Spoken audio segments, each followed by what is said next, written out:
That driver who did not have a license to drive the limo, he had been hired to take those people to a birthday celebration at a local brewery. They never made it.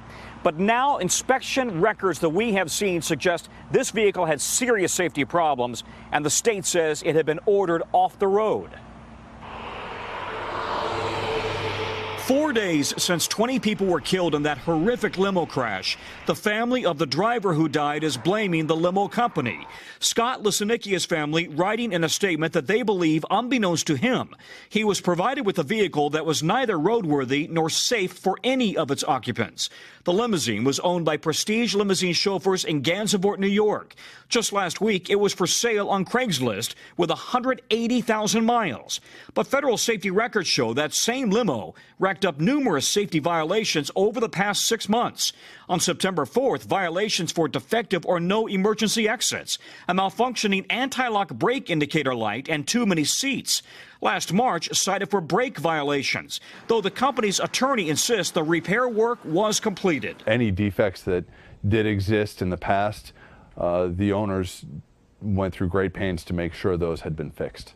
Investigators believe the limo was speeding when it ran a stop sign, killed 2 people in a parking lot before slamming into a ravine. All 18 people in the limo died.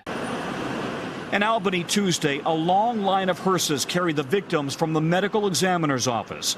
Among them, Michael Ukai. My baby's gone. That's all I know. My baby's gone. Michael was an Iraq War Marine veteran who died on his birthday while celebrating a friend's birthday.